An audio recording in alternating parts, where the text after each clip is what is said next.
Ladies and gentlemen, this is Gaylene Barnes, who you may recall is the director of the wonderful documentary River of Freedom. She's a fine artist.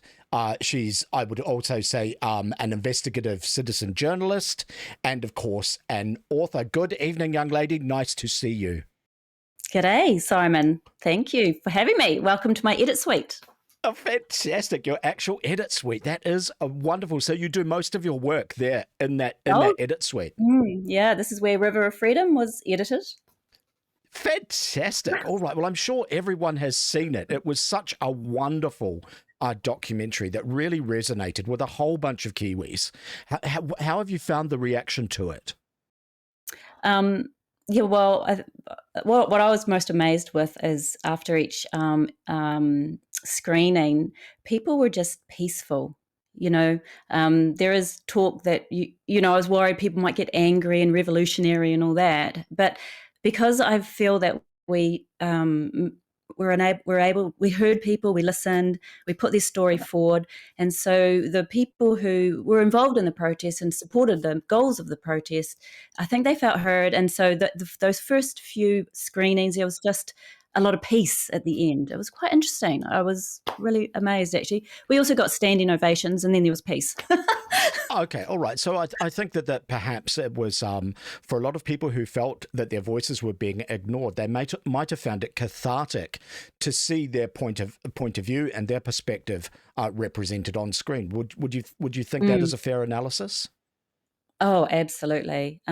Because it's a position in a that was ignored by the rest of the media. So it was a very humbling opportunity to be able to share those voices. We spoke to a lot of people at the protest. We spoke to a lot of people after the protest. I spoke to a lot of people on the 2nd of March when everyone was under attack. We got some great content there. The whole thing is we just weren't heard. Hello again. Am I Hello here? again. All right. Fantastic. Fantastic. All right. Okay. Well, I'm glad that we have you back. Very sorry about the interruption. All right. Well, you were just telling us about the reaction to the film, and that you said that the media had been ignoring it. I would have said less than ignoring it. They were more suppressing it. Oh, no, just ignore. Oh, yeah, maybe suppressing it. Yeah, we did have one staff journalist contact me from the Post and in Wellington, and she sent me numerous questions saying that she's going to call the film misinformation, and one of those sorts of emails. Too chicken to give me a call, but and Which then journalist? Her name is Frances Chin, and she's a young journalist. Yeah, just a baby. We contacted her boss and sent them 2 tickets because I hadn't actually seen the film, which was hilarious. So we said, well, why don't you go and see the film and then you can send some questions. So she did that, and then she sent 13 or 14 questions through, and just trying to dig and probe and all the rest. And we replied, I engaged, but no, she didn't print anything. Which is interesting. One of the people that I see did, and let me see if I can bring that up, was Sean Plunkett. And I think I've got a video here which has him reviewing it and actually going in and sitting in the cinema. One moment, let me just bring that up. So yeah, this is Sean Plunkett's reaction, and I'm going to play that. Hopefully the audience can hear it too. Well, look, I went to the movies last night, and I really want to talk about it. A classic, true documentary snapshot of what was happening in our country at a crazy time. It was totally crowdfunded by people, donors and people. None of your taxpayers' money was used. Anti-mandate was the clear thing that came out from the movie. It was a really sad chapter in our history, and I want to commend all the people involved in making that movie, and there are many of them. You've done this country a service. So he was quite complimentary towards it when given the fact that he's been yanking a lot of people's chain, calling them cookers and that sort of stuff. But I thought that his review seemed relatively fair and balanced. Would you agree that is true? Yeah, Sean's a free speech advocate, and he appreciates the fact that we were able to have our voice and be heard. So I think that was his primary, goal. I mean, he said one thing like that we've done New Zealand a service. And I took a lot of heart from what he said there. I think, I think from what I listened to the platform a bit, and I think he sort of draws the line a little bit with vaccine injuries and just not quite ready to cross that line yet. Yeah. Well, I also think that he just quite enjoys yanking people's chain, and I think he quite enjoys the reaction he gets by driving people spare about that. But though, maybe he is a little bit of a stick in the mud on those issues. But coming to there's going to be a book, I understand, for Rivers of Freedom that you're the author of. You're the primary author. No, I'm a co-author with a woman called Shani Clement, and she's a Nelson publicist. So she was involved in the publicity of the film. So we've nearly finished writing 13 chapters of right through the whole protest, the mandates, why the mandates. It's very, very similar to the film, just sort of myriad of voices, just tracing our way through in a linear narrative. Right to a whole chapter on March the 2nd, what happened there. I was there that day. Then to the aftermath, including, and then to the release of the film in the cinema. So it's really good. We've got pictures, got some really good quality photos. So it's going to be quite a brick. It's about 400 pages. Right, and when is it due for release?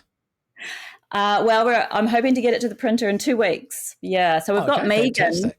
Megan's McNamara is turning up tomorrow to work on that computer to do some proofreading. We've got references and end notes. I've actually gone for more of a scholarly type approach. So investigated a little bit around some of the legal advice that was given to the government around justifying, the demonstrably justified reason that they could ignore our rights, particularly the right for medical treatment, the right to refuse medical treatment, which is, an absolute fundamental right in the Bill of Rights. And it was pretty appalling to see the sort of justification that they were using. That was David Parker and the Attorney General. So he, because, we don't have a constitution, of course, right? We just have a whole lot of case precedents. And so in order to justify the Bill of Rights, they have to say, oh, well, we did it again. We did it before, so we can do it now. And the time we did it before was in 2014 when a judge ruled that a council was able to fluoridate water.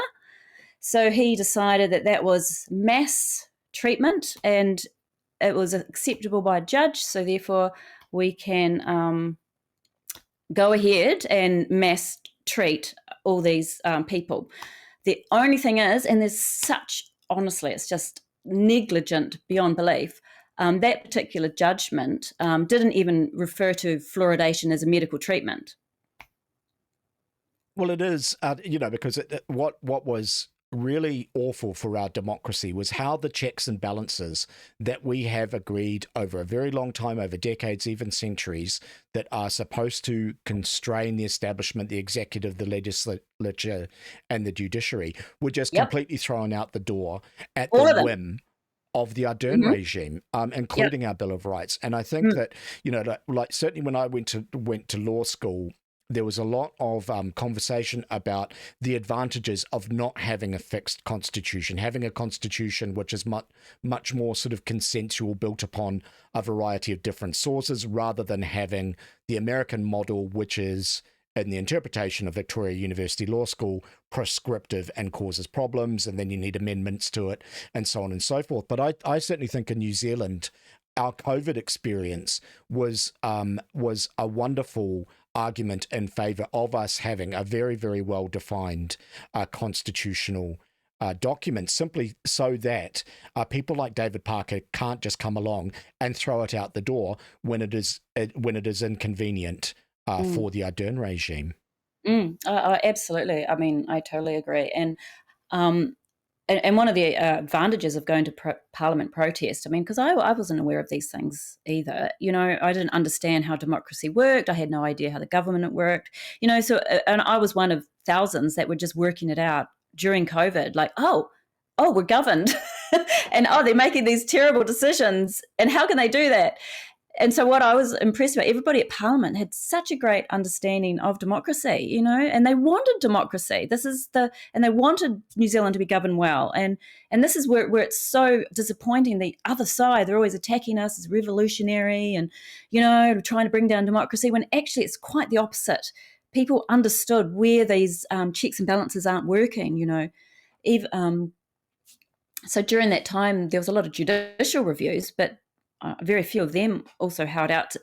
The Governor-General was useless. I suppose the biggest check and balance is the elections, right? So we had some elections and we threw them out, but then we're still left with a very weak Bill of Rights that, I mean, at least it needs to be entrenched. Yes, you would think so. And there also needs to be consequences. One of my particular bugbears is New Zealanders who were prosecuted by the Crown Prosecution Service and our utterly corrupt New Zealand Police Service for entering the country. What they did is there was a bunch of Kiwis who realised that they could book a flight to Fiji from somewhere else, and then which was connecting via Auckland. They'd arrive at Auckland and decide not to take the second leg of their flight. And as is their fundamental, absolutely guaranteed right of every New Zealand citizen, simply decide, no, I'm not going to take that, and enter their own country. Now, they were prosecuted for that. And that there were 9 individuals who were prosecuted. Subsequently, some of them were told, if you don't plead guilty, the police prosecutor told them, if we don't plead guilty, we are going to absolutely throw the book at you. So they did. Others fought it in court and had the convictions overturned because, of course, it is a fundamental right. Now, what I would like to see is every one of those corrupt pigs who did that to them, I want to see all of them not just losing their jobs, but I want to see them going to prison, because they have absolutely infringed upon Kiwis' fundamental human rights. The people in the Crown Prosecution Service, the barristers who were prosecuting those cases, all of them should be going to prison, because what they did was absolutely criminal. The other thing is, they were given political instructions to carry out those illegitimate banana republic prosecutions by someone within the Labour Green regime, and those people should go to jail too. And what I'm really disappointed with is that with this national-led government that we have here, where we have had serious law-breaking by the previous regime around everything to do with the pandemic, from doing things like suspending the Bill of Rights, from mandating medical treatments, from prosecuting Kiwis to entering their own country, none of the people who have done that have been anything like held accountable. In point of fact, Cindy Boy Chris Luxon and all of his little woke Labour Party, National Party caucus colleagues have gone absolutely out of their way to insulate the guilty from any sort of consequences. And I think, Ms. Barnes, this is why we have the media trying to shut people like you up, because you are inconveniently showing people a truth that does not fit the regime's narrative. What do you think? I am in total agreement with you. Every day I am appalled by the lack of accountability and the delusion we're still living within. I'm wondering, why aren't we having a class action around the protection framework? The one that was brought in on the 3rd of December for, with the vaccine pass and all that, because there was absolutely no justification for that. That was during Omicron. We've even got evidence from our own scientists, Dr. Graham Legros, who waffled away at the Royal Commission. They did a study which said that the Pfizer has, no impact on Omicron. So they knew this, and did it anyway. Mandated it, and they forced everyone to have it. Young, healthy children, teenagers, a lot of loss. A lot of people lost homes, lost jobs, lost livelihoods, lost families. So I just think there's enormous potential there for quite a massive class action and some real sorts of compensation. And I tell you what I was thinking, the sort of compensation I would like to see is something that lasts for 100 years. That's, just a little bit every year. You have to pay it out, because then it's going to be a little warning for future governments to not derogate our human rights again. Well, I certainly agree, and this is the thing, right? Like, because this is why justice not only must be done, it needs to be seen to be done to serve as an object lesson to other people who may be inclined to commit similar crimes. Now, I see that Chris Lynch has joined us in the chat. Good afternoon, rather good evening, Mr. Lynch. Wonderful to have you amongst us, and it's very, very good timing, because I did want to speak about you and the fantastic article that was published on the Chris Lynch media website the other day. And how I first became aware of it was a response from Gaylene to a comment that Chris Lynch posted on the X platform. Let me just bring that up now. So Chris Lynch wrote, this was on July 12th, so 8 days ago. The former government was funneling taxpayer money to a wild-eyed, conspiracy-spouting cat lady in a blatant attempt to crush dissent and manipulate public perception. Now it turns out Bloomfield, meaning Dr. Ashley Bloomfield, who was Ardern's Governor General, what was he, Governor General of Health, or whatever the position was, Director of Health, okay. Now it turns out Bloomfield unknowingly pushed false data to inflate COVID case numbers in 2020. I have this from a direct health source, all designed to keep the public in fear, which is wonderful journalism, guys. If you're not following Chris Lynch on social media, you should be. He is, if not the most preeminent journalist in the country, certainly close to it. Anyway, there was a response here from Miss Barnes, which really captured my attention. This is what she wrote. The Department of the Prime Minister staff were talking to Fact Adurna Aotearoa activists about how to control the conspiracy theory crowd during the general election in released emails. The PM's office gave them $50,000 to develop methods such as counter-narratives, pre-bunking, inoculation, and debunking. Now, these are far-left subversive extremists who were being taxpayer-funded. What can you tell us about your investigation into how this went down?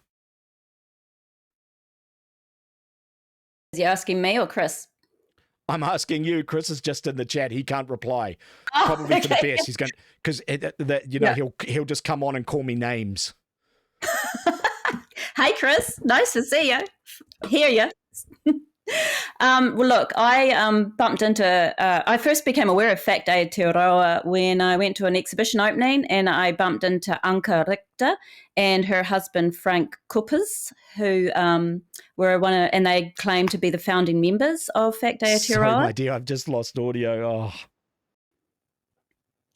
Hello. Hello. Yeah, I can hear you, and so can the audience. I just can't hear you through my headpiece. Oh, okay. All right, just one moment. Hold on. Oh, goodness, it's all going wrong on SimonTV tonight. Oh, it's a very complicated arrangement that we have here. So many different streams and.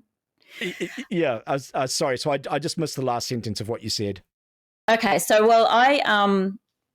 so when I met Fact Aotearoa, when I met Anka Richter, she's a friend of mine, and she's one of the founders of Fact Adurna Aotearoa. Yeah. Our children went to the same school. We went to Steiner, so it's a anthroposophy high school.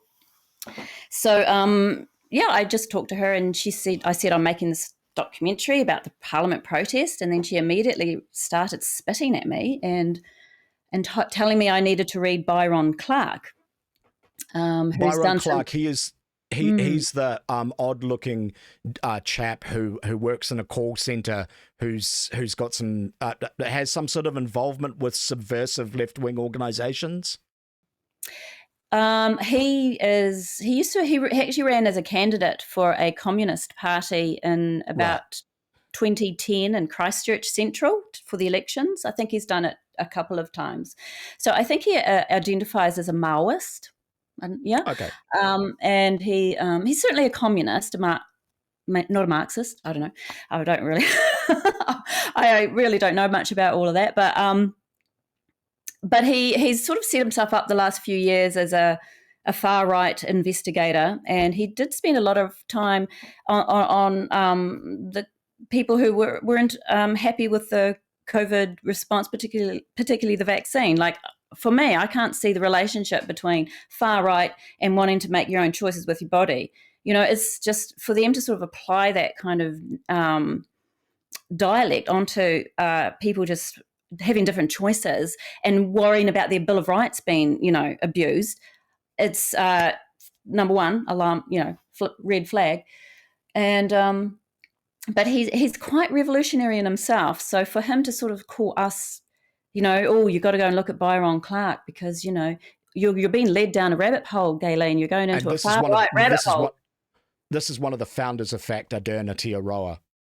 It just seems to be there's a whole bunch of these far left extremist groups that have public funding flushed their way, right? Like, it doesn't matter if it's the Disinformation Project with that crazy-eyed woman, Kate Hanna, and the chap in Sri Lanka, just making up all of this sort of nonsense, or it's Fact Derna Tiaroa with all sorts of I mean, they're just absolute propaganda outfits that somehow they are receiving public funding. And it seems to me what happens is you get these crazy people from extreme left-wing ideologies, and they get promoted. You get things like the Ardern regime and Chris Hipkins using public money from the Prime Minister's office to fund their propaganda campaigns. Then on the other hand, what you have is Ardern and Hipkins feeding money via the Public Interest Journalism Fund to their little lefty friends in the vestigial media. And then what the vestigial media, to complete the circle, does is they then start quoting these far left groups as being subject matter experts. And this is the circular funding between far left government officials like the awful Jacinda Ardern and Chris Hipkins, and then extremists like Byron Clark and Kate Hanna and Factor Derna Tiaroa, and then vestigial media operations like Stuff and the New Zealand Herald, Radio New Zealand, Television New Zealand. And the thing about that circle of life of left-wing propaganda is it's all taxpayer funded by the rest of us. How is it that there are no checks and balances to ensure that money that from everyday New Zealanders is not being subverted into some really terrible people who are up to a whole bunch of no good? Well, okay, so big question. One thing I will say before is the Disinformation Project. I read one of their working papers, and their whole they base their whole philosophy on this guy called Jacques Ellul, who's a Marxist, once again, cultural Marxist, who wrote a book called Propaganda. And what I just don't know how they can't see what's happening here, but governments use a compliant media for propaganda. That's propaganda. Or everything you describe, that whole circle, is propaganda. It's not propaganda if we're coming in from the outside, unfunded, crowd-funded, there are people having voices trying to dig your way into that circle. That is not propaganda. That is actually just trying to counter propaganda. So the fact Aotearoa, the disinformation, they are, as you said, because they're supporting a government narrative and they're funded by a government. And so that's classic government propaganda and a compliant media.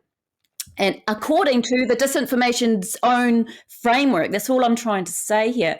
Yes, but in terms of getting our little voice into, on TV and the mainstream, like I have tried for the last year to get this Vaccine Injured documentary through into New Zealand on air funding, because that's quite good. They've got great money there, and it's a TV doco.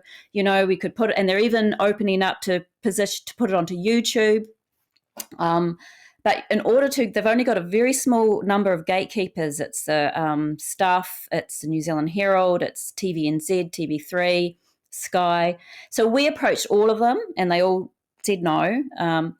And so we weren't able to even access that funding in New Zealand On Air. And I wanted to get government money for this project because I felt that that these people deserve to have some institutional support. It would be a really nice sort of peace offering from the government, like it would go a long way to building some trust again. And I really would. It absolutely would. And I want to get, I will get into the funding with you. But before we do, I want to focus on the fact that who the government does throw a whole bunch of our money at, they are absolute lunatics. And I've got another article here to bring up to show everyone, because I don't know if anyone is, if everyone out there was watching the submissions to the Second Royal Commission of Whitewash into the pandemic response. But one of the organizations that spoke there was Fact Aotearoa, and a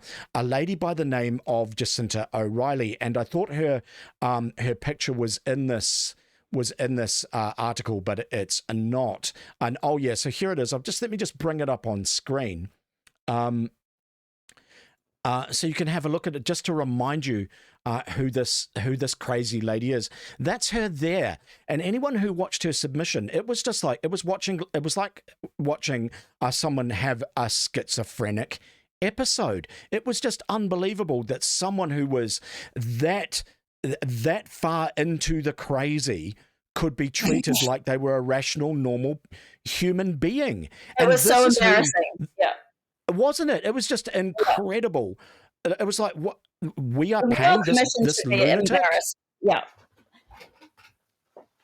It was just absolutely something else. So I think there's quite a contrast there, right? Like, there's public funding available from the Prime Minister's office for crazy people who just simply regurgitate a far left narrative. However, a balanced documentary like yours, even if it is taking a different perspective, the doors are absolutely shut. Is that a fair assessment of what the situation is like?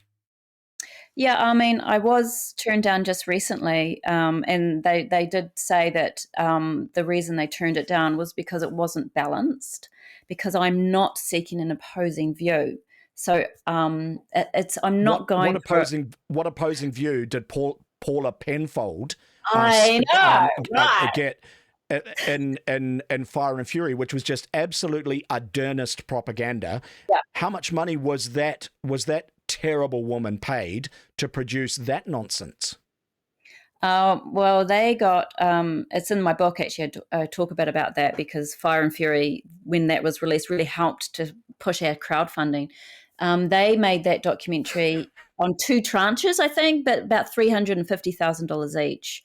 So all up, they got $677,000 taxpayer money straight from New Zealand On Air to make that, as well as web, all the web print stuff as well that joined it, the whole interactive sort of thing. So that's Paula Penfold, Fire and Fury. The reason, back to Fact Aotearoa, so they put a review out on River of Freedom after it came out, which what I found hilarious, and Lee, it was quite made me angry reading it, really, the way that their angle, that framework that they came from. And then I knew that they had been funded from the Department of Prime Minister and Cabinet, so I sent them an OIR to ask for all of the emails and all of the information that, regarding the communication between that, because they had put our review under the Election 23 little page on their website. And I'm like, well, our film's nothing to do with the election. Why are you talking about it under the election? And who did you get this money from to write all these stories about the election? And did it come from the Department of Prime Minister? Is that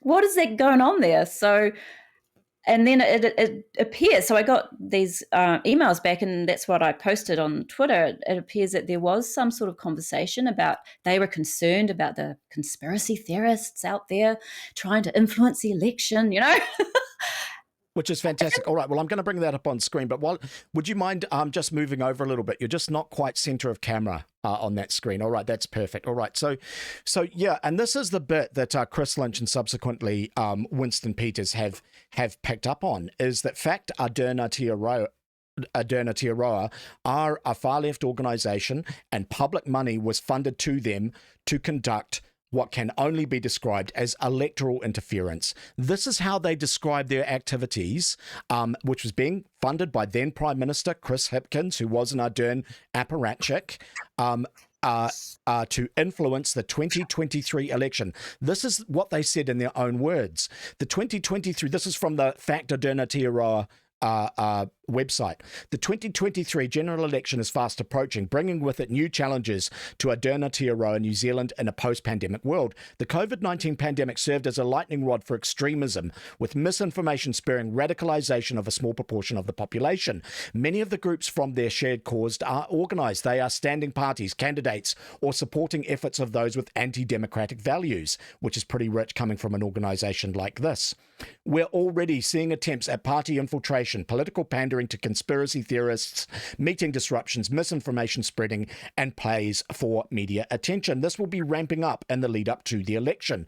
We all have a part to play in ensuring free and fair elections through encouraging factual information and evidence-based debate as a basis for policy. Read our articles, Pre-Bunks of Election Misinformation, and Useful Resources to Combat Harmful Conspiracy Theories in the 2023 election season. This is absolutely far-left government-funded propaganda and an attempt to suppress free speech and open debate. Chris Lynch, in his wonderful article, brought up on this. This article was absolutely fantastic. I think everyone should read it. It was on Chris Lynch Media. He published this, I think, 7 days ago. He writes, New Zealand First leader Winston Peters has called for answers over the taxpayer funding of Fact Aotearoa, now under scrutiny for potentially breaching the Charities Act by campaigning against the party during the election. The Charities Commission confirmed to Chris Lynch that it is reviewing the activities of the registered charity following concerns the organisation may have breached rules by publicly opposing a political party while receiving $50,000 in taxpayer funding from the former far-left, I inserted that, Chris didn't write it, Labour-led government. Fact Aotearoa, which describes itself as a grassroots movement countering misinformation, was awarded the funding in 2023 through the Department of the Prime Minister and Cabinet's Countering and Preventing Violent Extremism Fund. This is based, I think, this article, purely upon your investigative work and those OIA responses. Is that what happened here? Oh, and I think Chris has done some investigation as well. Yeah, I mean, good on him for digging into the Charities Commission and also talking to New Zealand First, because they were one of many parties that Fact Aotearoa were saying, warning people, don't vote for them because they've been infiltrated by conspiracy theorists and Well, we'll get on to the infiltration because you could say they were trying to subvert the election. So I've actually sent another OIR just this week, just as yesterday, back to the same people because they didn't answer all my questions. And I also want to know whether that 50,000, because Jacinta in that Royal Commission said that they'd given it back, but I just... That Jacinta is the crazy cat lady. Yeah, she said that they had given that 50,000 back, or they hadn't used it. I don't know, but I just want to know from the Prime Minister's office what they have done with that money. Also they should give a report. So I want to see the report that they did. And just asking for some more information about, there's also in that the full emails that they gave me a whole lot of redacted pages, and so they were redacted. You've requested the redactions. I have, and I will take it to the Ombudsman if they don't release what the. Good for you. Well, that is the approach, because they will be looking to cover this up as hard as they possibly can, because at the end of the day, this is just outright election interference that is government funded with taxpayer money. This is a really serious criminal matter. So there are important people who stand to lose a lot, and I would not be at all surprised if they are putting as many roadblocks in the way as possible. Coming back to Chris's article, I thought that Winston Peters' reaction to this was really interesting. New Zealand First Leader Winston Peters told Chris Lynch, "It is clear that there are some serious questions that need to be answered, not only by fact, but by the previous government administration who funded this organisation with such obvious concerns. It is astonishing that a taxpayer-funded organisation has been allowed to seemingly actively campaign against the sitting government's political opponent during a general election," Peters said. "What is appalling is the delay in action from the relevant authorities. It is unacceptable that it has taken so long to register. That fact is clearly breaking the Charities Act in such a blatant and demonstrable fashion over such a long period of time."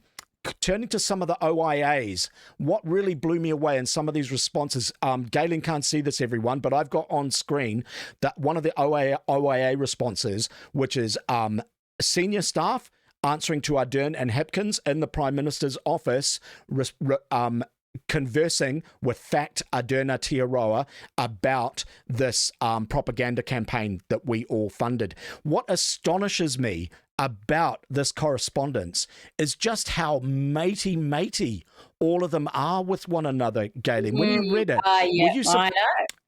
It's amazing. Like, these people were just having conversations with their dear friends, working out how they were going to give them a lot of money, is my interpretation of the attitude. Yeah, oh, can we go for coffee? And I'm kicking around until 4. Can I come in for, later on? And yeah, it's so convivial. I mean, it was it's just hand in glove. Funding. Right, which is amazing. There's another bit I want to read here, which is the funding priorities, which is Appendix A from this countering extremism thing. Oh, just another thing on that. When they talk about countering extremism, they're not very keen to talk about Brenton Tarrant, the environmental activist, who, in my opinion, probably had some links to the Green Party because his environmental ideology really came through in that guy's writings. Not too keen to talk about the fact that that guy was an environmentalist and self-described eco-fascist. When it comes to countering extremism, what they really mean is anyone who disagrees with Ardern suspending the New Zealand Bill of Rights. But here's the appendix of what they are looking to achieve from this far-left propaganda campaign. Fund priorities. Develop and deliver initiatives and or resources that support individuals on a path to radicalization, to violence from further harm. Develop and deliver positive online interventions that make online spaces safer and mitigate the risk of radicalization. Address and challenge harmful ideas, messages of hate and intolerance that promote violent extremism, unless it's eco-fascism and Brenton Tarrant. Build capability within community organizations to recognize and respond to radicalization. And weight should also be given to proposals that fill a known gap in our knowledge or approaches to preventing extremism or address the current risk threat environment, which all seems absolutely rational until you see what this money was used for, and until you read this matey correspondence with organizations like Fact Ardern Aotearoa and realize that they weren't looking to achieve that at all. What they were looking to do was to suppress any dissent to Ardern's extremism, followed up by Hipkins' extremism. Yeah, and on that note, this is what I've actually said in my new OIR. So, they say here in this little proposal, in the 2 years we've been raising awareness and pushing back against the rising tide of disinformation and conspiracy theories. They never define conspiracy theory. And we have learned a lot and developed good working relationships, blah, blah. But what they had been doing, even 6 months earlier, was doing exactly the same for the local body elections. So, trying to point out conspiracy theorist candidates and freedom candidates, or people who just thought, oh, there's something really not right in my local community, and I'd like to put my hand up and and sit at the table around making those decisions. And so they had already had a huge history of subverting elections, local elections. So this is why it's even more alarming that they're allowed even into the Prime Minister's office to have these conversations, because they know exactly what they're getting. It's election year. Yeah. Yeah, well, look, I have another document here, which is the meeting notes from the approving, the approving body. Now, of course, this is just a bunch of civil servants who want to please Ardern and want to please Hipkins by giving her little friends, in fact, Ardern Aotearoa, as much money as possible to spread Labour Party propaganda. So bringing up the meeting notes here, this is the approval that you managed to get, and it's really interesting.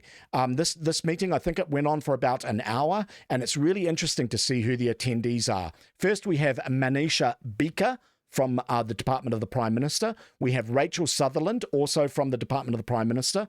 Carl from the New Zealand Security Services, no surname given. Nicola Pye from the Police. Jessica Borg from Corrections, Tim Blackmore from the Department of Internal Affairs, Catherine Kelly from the Department of Internal Affairs, Matthew Hyham from Department of Internal Affairs Secretariat, Charlotte Renault from Corrections, and Jenny Stedman also from DIA. Apologies from Fleur Debris from Police and Lyndon Pullen from Corrections. And this was chaired by Manisha Bika. These people, under instructions from Ardern, made what is nominally, or rather Hipkins, the Ardern-Hipkins regime, they're effectively the same thing in my mind. These civil servants decided to give our money to Fact Ardern Aotearoa to attack critics of the Ardern regime online and produce a whole bunch of left-wing nonsense. It seems to me, and I hope that you agree, that all of these civil servants should be answering questions about, hang on, where is the due diligence before you decided to hand this group of people a whole bunch of New Zealanders' money? Yeah, that's their job. Absolutely. Right? I mean, these people, as far as I know, they're still in their positions. We are not hearing any questions about, hang on a second, where did this money go? How was it justified? What was any sort of due diligence done on the backgrounds of these type of people? I see that one of the people from Fact Ardern Aotearoa, this crazy cat lady woman, was a convener, I understand, for the Green Party in Christchurch. Another one is this chap Stephen Judd, he's been a long-term Labour Party apparatchik. He may have stood as a candidate, or at least tried to become a candidate at one point, run campaigns and all this sort of thing. So, you know, it's a really, really tiny ecosystem of these left-wing extremists who all know one another. And it seems to me that they have this kind of Gramscian approach to public money and to civic organizations. When one of them gets into a position where they can allocate some funds, they shuffle it towards people who share their ideology. When one of them gets into a position where they can appoint some other people, they look to hire their fellow travelers. And this is how they carry out Deutschke's kind of Gramscian infiltration into institutions. And we are seeing this across the board. In many organizations, there are a lot of these people who are matey with other people, kind of scratching one another's back. But the thing that really concerns me is that now that we've had a change of government, it doesn't seem to me that the national-led government is doing anything to either stop it or to hold the people who engage in this kind of subversive activity to account. Do you have any? Well, I have some hope that Winston Peters is offended personally enough that he's going to crack the whip over Chris Lux and say, hang on a second here, you know, this is proper election interference. This is criminal behavior right here. This is, you know, malfeasance in office from the Ardern regime and the bureaucrats who served them. And, you know, it's a breach of the Charities Act. It's misappropriation of funds. There just seems to be a whole host of crimes that ought to be investigated here. Yeah, I'm hoping that they certainly look into it. I don't know what the rules are in the Department of Prime Minister's cabinet, what their rules are around engagement. That would be really good to work that one out. I know that in Fact Aotearoa, there's a doctor, Dr. Frank Coopers. He's a urologist, and he was always thrown out as we've got a doctor. So we're official, we're good experts because we've got a doctor, but he just does urine stuff, right? Like, he's not a vaccinologist, he's not a virologist, he knows, you know, so like there's just questions on their expertise, number one. and then on their position, their political activism. Yeah, and just to come back to that point about them infiltrating other organizations, one I see of the Facta Derna Aotearoa people is the Stephen Judd dude who I just mentioned, and he's been involved with Internet New Zealand. While Internet New Zealand has been doing some strange stuff about trying to become co-governance, trying to suppress free speech, take domains away from people who raise concerns about gender ideology, all sorts of the similar sorts of things that the Ardern regime did to New Zealand in terms of locking down and suppressing free speech. Internet New Zealand also seems to have been engaged, and it seems to me that is one of those organizations which has been similarly infiltrated. Now, bringing up a press release that I saw from the from the Free Speech Union about this issue the other day, this came out on July 8th from them. Ensure Internet NZ respects free speech with us. Some may be content to call their opponents names and fight against their every move, constantly on the defense, but the Free Speech Union has always wanted more than that. Rather than letting our opponents forever have us on the back foot, we work to take the fight to the institutions and force them to defend the censorship and imposition they insist on. That's exactly what we've done with Internet NZ, an important organisation that has a crucial role to play in our day and age. Speech rights are near meaningless if it doesn't include online speech. Internet NZ proposed a new constitution for the organisation just off the back of declaring itself institutionally racist. That's weird. In part because it refused to take down a website some found offensive and racist. We saw that this would open doors to all sorts of content being subjected to scrutiny by an organisation who has no right or role to decide what's on the internet. Here. We have always been entirely consistent. Death threats or incitement to violence are not protected by speech rights. They are the antithesis of what free speech exists to achieve. And we not only accept but endorse legal standards that would stop someone threatening credible harm online. But you and I both know that's not what Internet NZ are talking about. We already have laws against bright lines where individuals face threats against their physical safety. It's not Internet NZ's role to expand their remit to ensure the technical and intellectual leadership of Kiwis' access to the online world is managed to ensure they are kept safe. Internet NZ, it seems to me, are just replicating what Facta Derna Aotearoa tried to do with any sort of objection to Ardern's approach to the pandemic. The article continues. So we ask you to join in pursuing a different path on behalf of all Kiwis to ensure that a free, open internet is available to all Kiwis, regardless of whether your opinions are popular or not. That seems really reasonable to me. But then they called out Stephen Judd personally. They said this in an X post on July 16th, so this is 4 days ago. We raised concerns about the direction the Internet NZ board is taking this important organisation and have been so predictably accused of spreading misinformation by Stephen Judd, the chair of the board. Judd was also a founder of Facta Derna Aotearoa, an organisation that received government funding and is now being investigated by the Charities Commission for partisan election interference. We're supposed to believe that Judd and others on the board are impartial actors, uninvested in curtailing the diversity of opinion on the INZ board and a free and open internet. But the old saying, when someone tells you who they are, believe them, is still sound advice. I don't think there's too many flies on the Free Speech Union. I can see that they can perceive the threat that people who hold this far left ideology represent to free speech and fundamental civil rights in this country. And I think it is wonderful. But I think it is also worthwhile pointing out that they are not alone.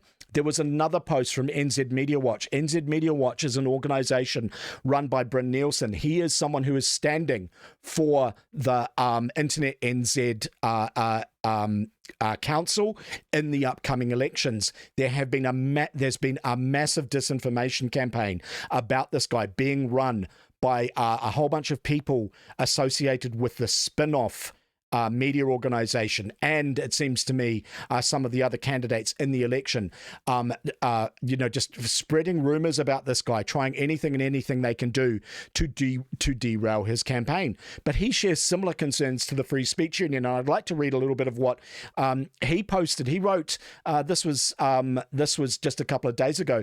On July 1st, Internet NZ increased its wholesale cost of domain name registrations by 22% and attributed the rise to the direct cost of running our infrastructure. However, Internet NZ is a non-profit incorporated society whose primary responsibility is to its members and New Zealanders, which was clearly identified in its MOU with the government. Internet NZ wouldn't need to increase prices if it spent less money on grants and political activism that don't represent the majority of its members or New Zealanders, such as the Treaty Principles Bill submission. Why is Internet NZ posting about the Treaty Principles? That has nothing to do with internet governments. The Regulatory Standards Bill and the Systemic Racism Review. After going through the financials and consulting with an accountant, Internet NZ could reduce the cost of domain registration if expenses were better managed. And so he continues. But this is exactly right. Here is an organization which is being subverted, which is rather than representing what it is supposed to do, it is becoming politically active, pushing an extremist political ideology, and the organization itself just becomes a vehicle for leftists to do that. And it seems to me, I keep coming back to follow the money, right? And which I think is the wonderful thing about your OIAs, is it just shows that when you get right down to it, New Zealanders, we are paying for our own oppression. It is our money that is being used to finance all of this sort of subversion going on from organisations like Factor Aotearoa, the Misinformation Project, the Paula Penfold. I mean, it just doesn't seem to matter. All of these people have huge amounts of money, public money, thrown at them to push this agenda. You think that's a fair analysis? Yeah, I do. Some thoughts are popping up in my mind, and that, you know, how do we be balanced, and how do we ask them to be balanced? You know, the difficulty when they are so sort of ingrained in an ideology, for them to step out of it and just look at things, you know, a bit more objectively. And I think that is the work that even we need to do to and try and inspire some sort of platform that enables them to open their eyes and not be sort of entrenched. You know, because I used to be quite left wing, and I understand where they're coming from, you know, because they're coming from, they're worried, you know, and we're concerned about, you know, young men getting all caught up, or people getting too far right, and whatever that means, you know, but or nationalistic, or and then into extremism. I don't know, but they sort of so they're coming at it from you know, caring about New Zealand potentially, or themselves, or something, society, but they're mostly caring about the bureaucrat part of it, you know. And I do think there's who are much better paid than the people who are actually doing the producing and the working down here at our little, you know, world. So I think, but, you know, like offering platforms, media platforms even, that can try and break this division. Like maybe we need a debate, you know, we need to actually get people together and do some dialect, you know, some thesis, some antithesis, you know, and let's come to some sort of agreement. No, but like, I don't think so. Like I don't think so at all. You don't think so? No, I don't at all. That is the free speech. That is the free speech union's point of view, and I don't share it. I think things have devolved too far. These far left extremists mean all of us harm. They just mean us harm, right? They are people who honestly believe that the ends justify the means. They are people who believe. That believe that New Zealand democracy must be disestablished and it needs to become co-governed. This is an article of faith to them. They think that any person raising child safeguarding concerns is a threat and must be physically assaulted, which is what they did to the women and the elderly at Albert Park. Their primary concern with Posey Parker was that she raised child safeguarding concerns, and that drove the left absolutely berserk, which is why they assaulted women and the elderly in the park to prevent them from presenting a child safeguarding point of view. It seems to me a similar thing is happening via organisations like FACT, and it seems to be infiltrating into the institutions like Internet NZ. But what I do think is this is an example of what happens when society becomes increasingly polarized. There is no longer any space for any sort of accommodation. The left are just the enemies of democracy, of liberal democracy, and of civilization itself. There's no. It's not like we can. There is no. It's not like things were back in the 90s where you'd have a David Longy, someone who could hold left-wing point of view and was actually reasonable and you could reach an accommodation with, or a Chris Trotter. You don't have those people on the left anymore. What you have is the ideologues, the Jacinda Arderns and the Chloe Swarbrooks and the Chris Hipkins. Speaking of gingers, he is one worried ginger right now, and he is getting really, really bitter. I've got an article on screen. This came to us from the tremendous Graham Adams. He's one of my favourite journalists in New Zealand. In point of fact, I enjoy reading him more than Chris Lynch. Sorry, Chris, you're great, but I think Graham Adams is better. He writes, Chris Hipkins' role as COVID SAR thrust into spotlight. When Chris Hipkins replaced Jacinda Ardern as Prime Minister in January 2023, the legacy media preposterously promoted him as a new broom. By promising a policy bonfire of some of the issues that had led to Labour's plunging popularity, he somehow persuaded journalists to overlook the fact he had been Jacinda Ardern's faithful lieutenant and confidant for 5 years in government. That he had been an integral part of Ardern's kitchen cabinet was mostly forgotten, as was the fact he had been the Minister of Police during a crime wave, the Minister of Education who oversaw the introduction of a one-eyed, black armband compulsory history curriculum in schools focused on the supposed evils of colonisation, and the insertion of the spiritualism of Motoranga Maori into science courses, as well as the Minister for the Public Services when its numbers swelled to bursting point. And of course, he was also the Minister for COVID-19 responses from November 6, 2020 to June 14, 2022, which included the national lockdowns in Auckland and Northland. He was also in charge of organising border closures, ordering vaccines on time, and mandates. Since Labour's spectacular defeat at 2023's election, Hipkins hasn't been keen to draw attention to his party's record in office to burnish his credentials as a Prime Minister in waiting. As David Seymour said in a speech to the Auckland Chamber of Commerce in February, Chris Hipkins is a politician we have to admire, slipperier than an eel fed on sausage rolls. No politician has glided over failure like he has. Suddenly, however, and this is the bit I think that comes to you, Ms. Barnes, the fog of amnesia is being lifted, and Hipkins, just 15 months away from the election, is becoming visibly rattled as inconvenient facts about the previous Labour government's management rise to the surface. His show of tetchiness earlier this month over a dramatic drop in ram raids, I didn't want to read that bit, but that is true. There is the bit where, sorry, I'm trying to find the bit where he was talking about the here it is. Hipkins is now showing a similar tin-eared defensiveness and aggression about the second instalment of the COVID inquiries by damning participants as conspiracy theorists. I'm thinking he probably wasn't speaking about the crazy cat lady from Fact, Ardern Aotearoa. This is an extremely reckless gambit because it will bring back very strong memories for many voters of just how contemptuous Ardern and her ministers were towards those who dissented from the official narrative she expounded daily from the podium of truth. I think it is people like you, Ms. Barnes, that have got Chris Hipkins running scared. Oh, yeah. I mean, all we can do is sort of nibble on the circle, nibble around the edges and dig our way in. I'm always try and aim for the heart. And the heart is emotion, and is, people, emotionally will remember those days. And he won't survive. You don't think he'll survive? Yeah. Well, he's a good bureaucrat, but he's not really a leader, is he? He's good at doing all the stuff. Well, no, but he is certainly someone who needs to be held accountable.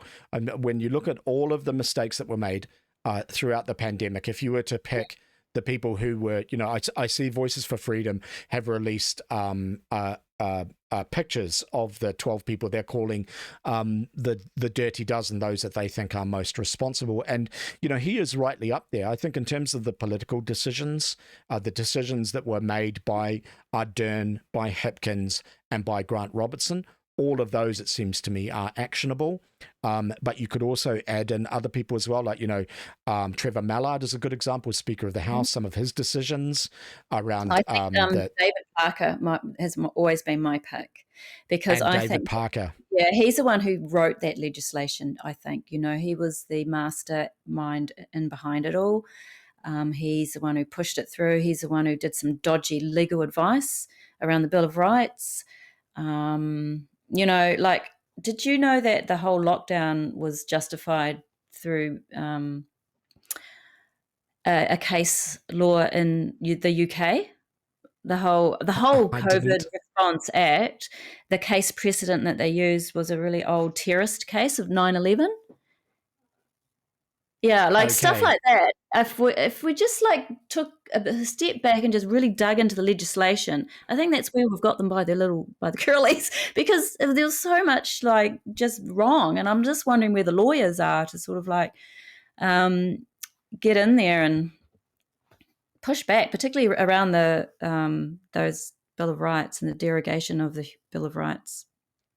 Yeah, well, I don't think that there's any appetite or any enthusiasm from Chris Luxon and his woke cabinet to pursue this. They'd rather just leave it in the past and not hold the guilty to account. I think that is wrong. And what I hope is with people like Winston Peters saying, hang on a second here, these people tried to derail our political campaign, that he might be a little bit more bullish towards that sort of stuff. But personally, when it comes to the kind of the broader picture of the Royal Commission of Inquiry, I haven't been calling it that. I've been calling it part 2 of the Royal Commission of Whitewash, because this is, I lived in the United Kingdom throughout the investigations, the Royal Commissions into the Iraq War, the Butler Inquiry and the Hutton Inquiry, which you'll recall was the dodgy dossier from Alistair Campbell. It was the supposed suicide of the UN weapons inspector, Dr. David Kelly, all of that sort of stuff. And what I could see happening through those inquiries was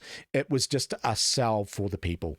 Right. What the purpose of those inquiries was to make people who had been harmed feel like they were heard, but then to also just kind of cover up for the people who actually did it and ensure that no one was ever held accountable. So that is why I have very, very little confidence in the Royal Commission of Inquiry that we're having here. And this is particularly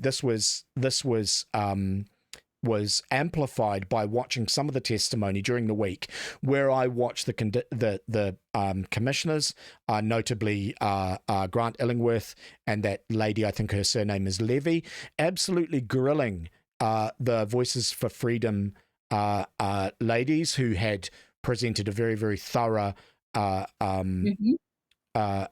presentation to it, and they were absolutely scathing in their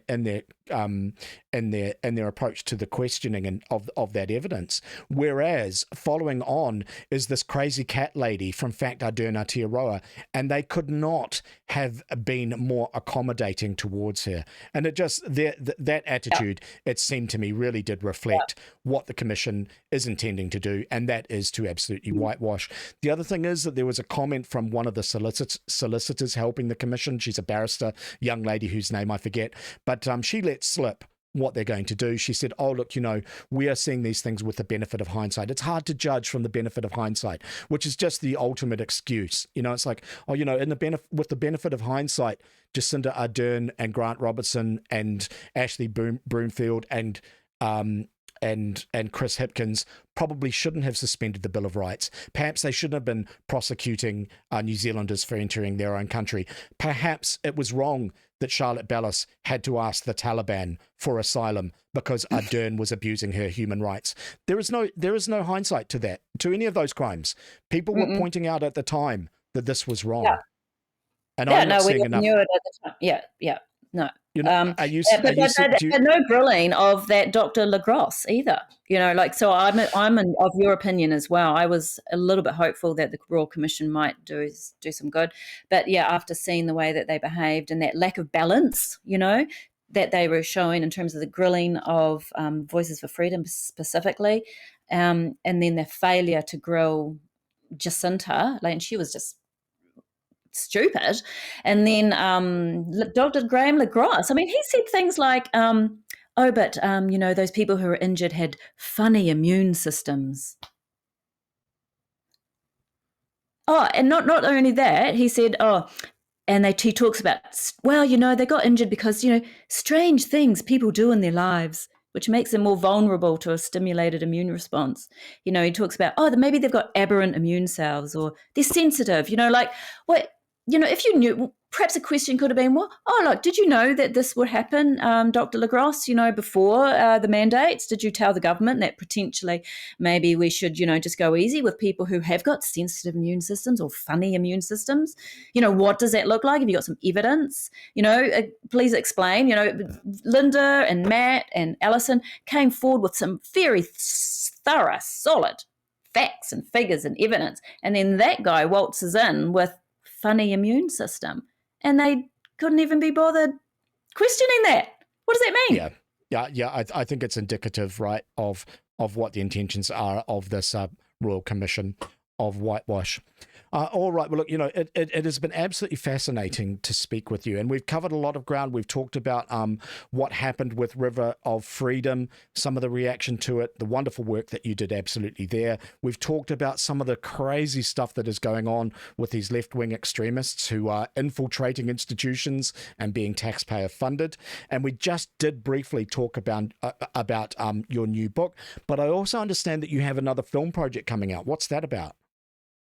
Well, at the moment it's called Harmed, and we've been working with Linda Wharton to interview a number of COVID-19 vaccine injured people who some have been harmed, within 15 minutes of the vaccine, some are 2 or 3 days later, myocarditis, but also microclots. Is a very common one. It's a sort of full system immune breakdown. So, we're interviewing these people, getting these stories, and we're actually trying to ask the question, like, where do you draw the line? Bodily sovereignty, public health, the goods, so just really sort of drawing into that Bill of Rights, and maybe asking that question about whether we need stronger protections around our right to refuse medical treatment. Okay, well, I've got it up on screen, and this is it looks like you guys are fundraising for it, and of course there's not going to be any public fundraising for anything we've that done could it. We've tried, but it's... You've tried, and of course, okay, so it's got to be funded. But, you guys were, like, people loved your first film. You would think, given the commercial success of it, there would be at least some interest from public funding institutions like the New Zealand Film Commission, like New Zealand On Air, to tell some stories about Kiwis like this. Don't you think it's fascinating that these are stories that New Zealanders want to hear and that Kiwis want to tell about something really significant in our very near history, and there is no public funding for it, but there's a huge amount of funding available for the Paula Penfolds and for the Fact Ardern Aotearoa. Well, I think that is iniquitous. They fund films that just make no money at all, and no one wants to see. And I'm coming there with a film that people will want to see. They will, like you say, they will go and see. They don't like documentary, but they want to see this film. And we have a huge audience, and I try to explain that to them. And it's about getting eyes on screens. That's their kaupapa. It's not content, but they were judging it on content, not on audience or creativity or any of that. And I think they've sort of gone a wee bit outside of their little, dirt box there. But, all of them really. The New Zealand On Air guy, when I spoke to him, he said, our funding advisors are of a certain ilk. He did admit that. Okay, well, I'd like you to name names. What is his name? Who's the guy at New Zealand On Air who said they're of a certain ilk, so, we can't fund this? He's the head of funding. Can't remember his name. I actually can't. Sorry. He might not be there anymore, but yeah, he was really receptive. But you see, the thing is, it doesn't get through to them. It doesn't get through to the board. Yeah, so that's their funding advisor. It's their lower rank bureaucrats, and they're the ones you got to watch out for, right? Yeah. All right. Well, look, name names, because these faceless bureaucrats who are often, they're put in by their lefty mates and make funding decisions like this, which is how we get these ludicrous auto-hagiographies about people like Chloe Swarbrick or Jacinda Ardern, films that no one wants to watch, that are just absolute works of fiction and offend everyday Kiwis getting money thrown at them, but actually worthwhile projects are not. And it's because there are never any consequences for the faceless bureaucrats like this guy who make those sorts of decisions. So please do let me know what his name is, and I will say it on the show, because I want to hear, I think people like that need to be named and shamed in the absence of any sort of professional accountability inside their organizations. Because I hear stories, right? Like, within New Zealand On Air, you hear stories about them, of the gift baskets that they are receiving, about the lunches that they go to, on Cuba Street in Wokington, and all of this stuff. And it's just, it really is incestuous how this money go round happens inside left-wing circles. All right, well, that is fantastic. When do you think, you told me you're going to get the book to the publisher over the next couple of weeks? Is the intention to have a release for Christmas? Yeah, we're aiming for October, November, if we can get it out soon. Okay, all right. And this is going to, it's focused on the website. It's on the River of Freedom website. Just a little It's on the example River of Freedom website. Okay. Yeah, like it's we could book coming. Yeah. Okay, all right. And is it an accompaniment to the film, or is it about the process of making the film? Well, it's really about the Parliament protest and the convoy, and all the people who are there and why they were there. It is a little bit about the film and about the documenting it, and the reason why it is one of those reviews says it's a battle for history, and so we're in that battle, like to who's telling history. So that's and that's back to Sean Plunkett. That's sort of what he saw as well. Like, we've got to have these stories of what happened inside, because the Byron Clarks and the Uncas, whatever, they didn't actually go into the people and talk to the people. So they're all just sort of looking outside, and they're just sort of getting their information from Telegram or places like that. And you really don't get full information from, websites and social media. You really have to go and talk to people. And there's a bit of a failure there. So anyway, we talk to people, and with hundreds of voices in the film, and we went across the board as well, a bit deeper, dive in a bit deeper than what we were able to in the film in that 2.5 hours. Okay, look, I haven't addressed many of the comments in the chat. I'm going to do that now before I let you go, because we've been talking for almost an hour and a half, although we did have a little bit of a break in there where technology failed us. All right, DF on YouTube says, Hipkins is a bag boy. He just hasn't figured it out yet. That is probably true. TNS is here. Good evening. The left will always cheat. They have no boundaries. Just look at Starmer's legislating 16-year-olds the right to vote. Good evening. Yeah, that's exactly right. And TNSNZ, that is already being picked up by the left-wing political parties in both Australia and New Zealand. Trouble on YouTube says, well, that's basically a reversal of the actress best known for her role as the mean girl in Dazed and Confused. Not sure who you're talking about. PLJ is here. Good evening. Left generally use the more emotionally manipulative devices. The right tried to appeal to logic. Then the bureaucrats use their narcissistic tactics to profit. All of the above. Yeah, that's probably right. Dr. Phil says, the PHRA still hasn't been repealed. It's outrageous legislation. That is true. Socialite is here. Good evening. Of course, Luxon doesn't want to dig into it. He's a centre-left, be-kind activist in his own right. Mate, I absolutely agree. And the sooner we are rid of him, the better. Dr. Phil says, with the benefit of being in the present, medical apartheid was wrong. You are absolutely right. NZ has been captured, says DF. Let's take it back. And Dr. Phil says, not just New Zealanders, it has a worldwide potential audience. Speaking about your wonderful new documentary, which I do wish to congratulate you upon. I'm very, very much looking forward to seeing it myself. When do you think we might expect a cinema release of Harmed? I'm really wanting to get it out in February next year. Just however it is, to be honest, because we just got to get those stories of these people out pretty quickly. So, and also just around that Royal Commission when they're presenting their report. Oh, okay. Lessons learned. Oh yes, their lessons learned. Yeah. This is let's their report, which is all going to be about, well, with the benefit of hindsight, Jacinda Ardern was kind. I'm not expecting anything more hard hitting than that. All right. Well, listen. Thank you very much for the pleasure of your company this evening, Ms. Barnes. Where should the people in the audience go to find more about you, more about your work, more about your films? I've got all of my films listed and my artwork on GayleneBarnes.com. Okay. Yeah, so I am an artist as well. I've got an exhibition in Paris this year. Oh, But wonderful. I know it's great. Wonderful. Yeah, I do interesting sort of sacred art, and then so I've got my films on there as well, and then you can get links to the River of Freedom and other films that I've made or working on. Okay. So that's GayleneBarnes.com. Okay.